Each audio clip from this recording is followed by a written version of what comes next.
قل هل يستوي الذين يعلمون والذين لا يعلمون بسم الله الرحمن الرحيم الحمد لله رب العالمين وبه نستعين وعليه نتوكل وأصلي وسلم على من بعثه الله رحمة للعالمين نبينا محمد وعلى آله وصحبه ومن استنى بسنته إلى يوم الدين أما بعد السلام عليكم ورحمة الله وبركاته. Ang lahat ng papuri at pasasalamat ay bukod tanging para lamang sa Allah subhanahu wa ta'ala. Naway ang kapatawaran, habag ng Allah subhanahu wa ta'ala ay mapasa kanyang huling propeta na si Propeta Muhammad sallallahu alaihi wasallam at sa kanyang mga pamilya at sa kanyang mga kasamahan at sa lahat ng mga taong tumatahak ng tamang landas hanggang sa huling araw. Mga kapatid, sa pananampalatayang Islam, purihin natin ang Allah subhanahu wa ta'ala. Sa pagpapatuloy ng ating palutuntunan Madrasa Alim nil Islam, tayo ngayon ay nasa 10 episode ng ating palatuntunan. So alhamdulillah, ating natalakay ang patungkol sa Tauhidul Uluhiyah. So ngayon naman ay ating tatalakayin ang patungkol sa pagsamba. Sapagkat sinabi natin na ang Tauhidul Uluhiyah ay ito yung pagbubukod tangi sa Allah subhanahu wa ta'ala sa pagsamba sa Kanya. So kinakailangan na dapat nating maunawaan kung ano yung pagsamba na ninanais sa atin ng Allah subhanahu wa ta'ala. Ano yung kahulugan ng pagsamba sa Allah subhanahu wa ta'ala na ninanais niya sa kanyang mga lingkod, upang sa gayon ay nasa wastong paraan nating sinasamba ang Allah subhanahu wa ta'ala. So parati nating nababanggit na ang dahilan kung bakit tayo nilikha ng Allah subhanahu wa ta'ala ay para sa pagsamba. Kung kaya't narapat na dapat nating maunawaan at malaman kung ano yung pagsamba na ninanais sa atin ng Allah subhanahu wa ta'ala. Gaya ng sinabi ng Allah subhanahu wa ta'ala sa kanyang maluwalhating Quran, وَمَا خَلَقْتُ الْجِنَّ وَالْإِنسَ إِلَّا لِيَعْبُدُونَ. Hindi ko nilalang ang mga engkanto at mga tao maliban na lamang na kanila akong sambahin. So nararapat o di kaya ay kinakailangan na maunawaan natin kung ano yung kahulugan ng pagsamba na ninanais sa atin ng Allah subhanahu wa ta'ala, upang ito'y maging katanggap-tanggap sa Kanya. Kapag ito ay ating isinagawa, ay maging katanggap-tanggap ito sa Allah subhanahu wa ta'ala. Ang ibada o pagsamba sa literal nitong kahulugan, ayon sa mga pantas, ang ibig sabihin ng pagsamba ay tadallul wal khudu'. Nang ibig sabihin sa literal na kahulugan ay ang pagpapakababa o pagpapakumbaba. At sa teknikal na kahulugan nito, sa Islamikong kahulugan, nagbigay ng magandang pakahulugan dito si Sheikhul Islam Ibn Taymiyyah, na kanyang sinabi hinggil sa ibada, hinggil sa pagsamba, na ang kahulugan nito ay hiya ta'atullah bimtithali ma amara Allah bihi ala alsinati rusul. Nasa malapit na itong kahulugan, ang pagsamba ay ito ang pagtalima sa Allah subhanahu wa ta'ala sa pamamagitan ng pagsunod sa anumang ipinag-utos ng Allah subhanahu wa ta'ala batay sa sinabi ng kanyang mga sugo. Sinabi pa niya, al-ibada ismun jami' li kulli ma yuhibbuhu Allah wa yardahu min al-a'mali wal aqwali wal af'al al-zahira wal batinah. Na sa malapit na itong kahulugan, ang ibig sabihin ng ibada, ang ibig sabihin ng pagsamba, ay isang katagang sumasaklaw sa bawat naiibigan ng Allah subhanahu wa ta'ala. Naiibigan ng Allah subhanahu wa ta'ala at kanyang kinalulugdan mula sa mga gawain at mga salita at mga kilos na mga lantad at lingid. So, ibig sabihin na ang pagsamba pala ay maaaring sa mga kilos, maaaring sa mga gawain, at maaari din itong sa pamamagitan ng ating mga dila. Kaya tungkulin ng isang Muslim na kanyang ibukod tangi ang kanyang Panginoon sa lahat ng uri ng pagsamba. matapat na iukol ang mga ito sa Allah lamang at isagawa ang mga ito sa paraan na itinagubilin ng Allah subhanahu wa ta'ala at sa paraan kung papaano ito isinabuhay ng ating mahal na propeta Muhammad sallallahu alaihi wasallam. Sapagkat maaaring ang isang tao gumawa ng pagsamba, sasabihin niya ang gawain na ito ay pagsamba sa Allah subhanahu wa ta'ala. Subalit maaaring ang kanyang gawain ay salungat kung papaano ito isinagawa ng mahal na propeta Muhammad sallallahu alaihi wasallam. So ang bagay na iyon ay hindi yun matatawag na pagsamba, sapagkat salungat kung papaano ito isinabuhay ng ating mahal na propeta Muhammad sallallahu alaihi wasallam. Nasasaklawan ng ibada o pagsamba ang mga sumusunod na uri ng pagsamba. Dapat nating malaman na ang pagsamba ay sumasaklaw sa sala, sa mga pagdarasal, sa tawaf, sa pagsasagawa ng hajj, sa pag-aayuno, sa pamamanata, pamamalagi sa masjid ng Allah, pagkatay ng hayop, pagpapatirapa, pagyukod, pangamba, pagkatakot, pangilabot o pagkagusto, pagmamahal, pagkatakot, pananalig, paghingi ng saklolo at pag-asa at iba pang uri ng pagsamba na iniatas ng Allah sa kanyang maluwalhating Quran o iniatas ng kanyang mahal na propeta Muhammad sallallahu alaihi wasallam na matutunghayan natin sa mga mapapanaligang sunna ng mahal na propeta Muhammad sallallahu alaihi wasallam, maging ito man ay salita o gawa. So, pwede nating sabihin na ang mga uri ng pagsamba ay sa mga sumusunod. Una, ang pagsamba ay al-ibadat al-qalbiyah, nang ibig sabihin, mga pagsambang isinasagawa sa pamamagitan ng puso, tulad ng pagmamahal, pananalig, pagkatakot, pag-aasam, pagtitiwala, paghingi ng saklolo, at iba pa. At ikalawa ay al-ibadah al-qawliyah, ang pagsambang isinasagawa sa pamamagitan ng dila o salita. Ito ay sa pamamagitan halimbawa ng pagdudua, pananalangin sa Allah subhanahu wa ta'ala, al-isti'adha, pagpapakupkup sa Allah subhanahu wa ta'ala, pagdhikr, paggunita o pag-alaala sa Allah subhanahu wa ta'ala. Yan yung mga pagsambang sinasaklaw ng qawliya. At ikatlo ay al-ibada al-badaniyah, yung pagsamba na kung saan isinasagawa sa pamamagitan ng ating pangangatawan. Katulad dito halimbawa ng pagsasagawa ng pagdarasal, pagsasagawa ng hajj, pagkakatay, at iba pa. So yan yung mga pagsamba na kinakailangan yung katawan. At ikaapat ay mayroon ding ibada al-maliyah. Nang ibig sabihin ng ibada al-maliyah ay mga pagsamba sa pamamagitan ng kayamanan o salapi. Tulad halimbawa ng pagbibigay ng kawanggawa, pagbibigay ng obligadong kawanggawa, yung zaka, pagtustos ng iyong kayamanan. So lahat ng iyan, lahat ng katulad nito ay maituturing na ibada al-maliyah. Ito ay sumasaklaw sa ibada al-maliyah, mga pagsambang sa pamamagitan ng kayamanan o salapi. At sino mang magbaling ng mga pagsamba na ito, maliban pa sa Allah subhanahu wa ta'ala, ay katotohanan siya ay napabilang sa mga musyrik. Siya ay napabilang sa mga sumasamba sa Diyos-Diyosan o nakapaggawa ng pagtatambal sa Allah subhanahu wa ta'ala. At ito ay napakapiligro sapagkat sinabi natin na kinakailangan na ang pagsamba lamang ay ito ay ibubukod-tangi lamang sa Allah subhanahu wa ta'ala, kagaya ng kanyang sinabi sa kanyang maluwalhating Quran, wa annal masajida lillahi fala tad'u ma'allahi ahada.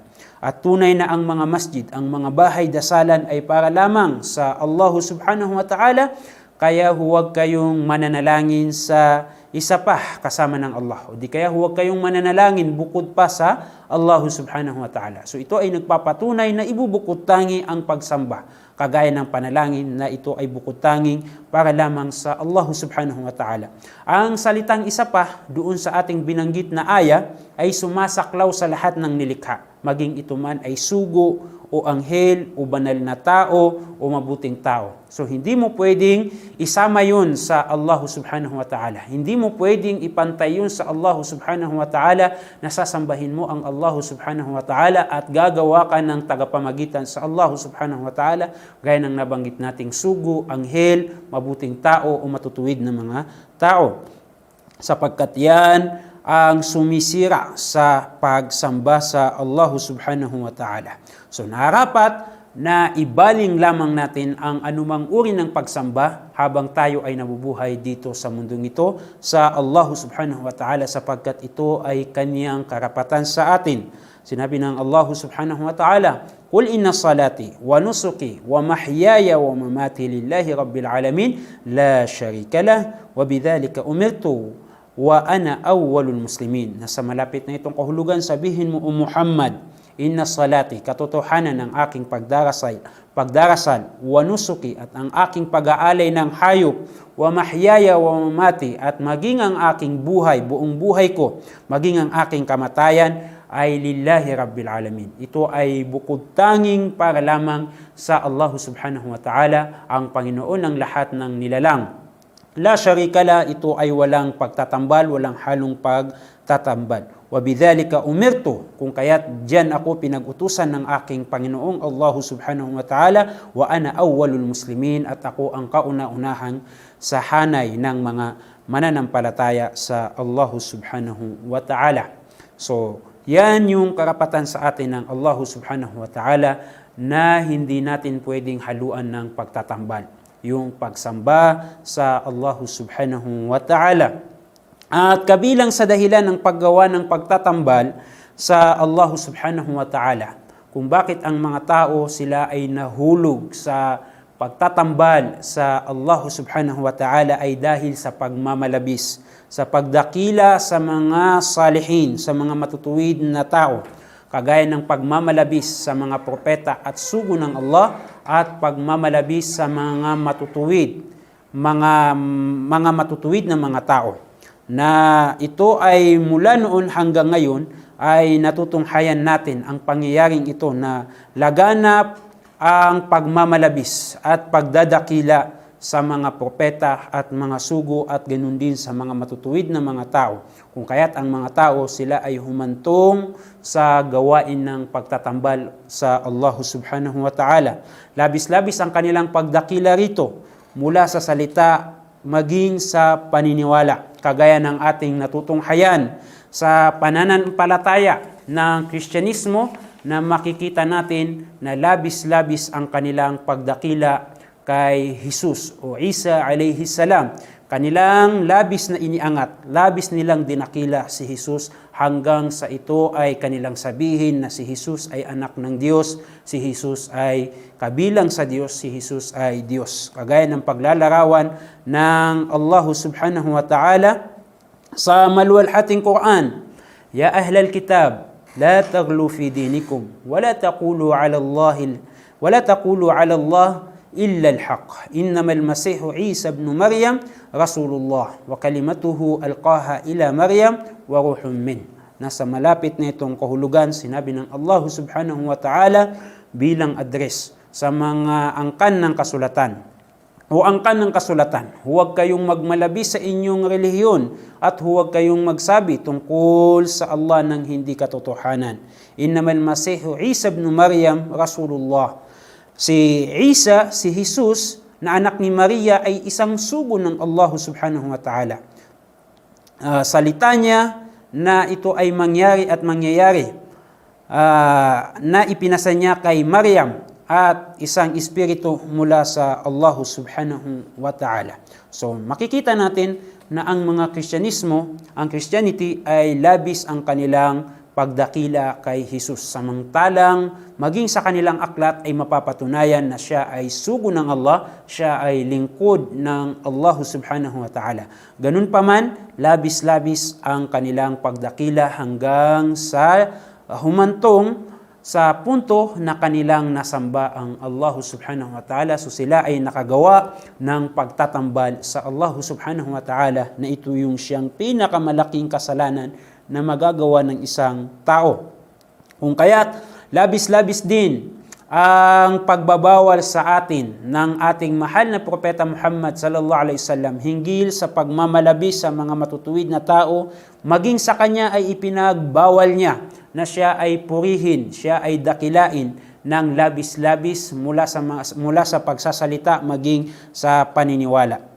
Sa kahuli-hulihang hininga ng Propeta Muhammad sallallahu alaihi wasallam kabilang sa kanyang itinagubilin sa kanyang nasyon ay yung kabilang sa kanyang itinagubilin na ating matutunghayan sa hadith na iniulat sa kanya ng kanyang may bahay, Aisha radhiyallahu anha, na sinabi niya, lamma nazala bi Rasulillah tafika yatrahu khamisatan lahu ala wajhihi فإذا اغتم بها كشفها فقال وهو كذلك لعنة الله على اليهود والنصارى اتخذوا قبور أنبيائهم مساجد. Nasa malapit na itong kahulugan sa hadith na iniulat ni Aisha radhiyallahu an tungkol sa Propeta Muhammad sallallahu alaihi wasallam nang pumanaog ang anghel ng kamatayan sa sugo ng Allah, nagsimulang kanyang binabalot sa kanyang mukha ang isang damit at kapag siya ay halos nawawalan ng ulirat dahil dito,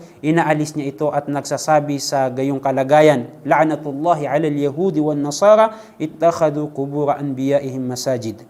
Na sinabi ng Propeta Muhammad sallallahu alaihi wasallam, ang sumpa ng Allah ay mapa sa Hudyo at mga Kristyanismo. Sa kadahilan ng ginawa nilang mga masjid ang mga puntod ng kanilang mga propeta hanggang sa sila ay humantong sa pagsamba sa mga ito. Kung kaya't ito ay ipinagbawal ng Propeta Muhammad sallallahu alaihi wasallam sa kanyang kahuli-hulihang hininga dito sa mundo, sapagkat kung hindi niya ito binanggit ay makikita natin na kahit sa kapanahunan natin ay mayroong mga taong nagpupunta doon sa kubur, doon sa libingan ng mahal na Propeta Muhammad sallallahu alaihi wasallam, na kung saan doon sila nananalangin, doon sila ginagawa nilang tagapamagitan ang Propeta Muhammad sallallahu alaihi wasallam. So malinaw na ito ay ipinagbawal ng mahal na Propeta Muhammad sallallahu alaihi wasallam. Sabi pa niya, iyakum al-ghulu fid din fa innama ahlaka man kana qablakum al-ghulu fid din. Nasa malapit na itong kahulugan, ito ay babala mula sa mahal na Propeta Muhammad sallallahu alaihi wasallam ang pagmamalabis sa pananampalataya mula sa salita at gawa maging sa paniniwala na ang ganitong uri, iyakum al-ghulu. Sabi ng Propeta Muhammad sallallahu alaihi wasallam, iwasan ninyo ang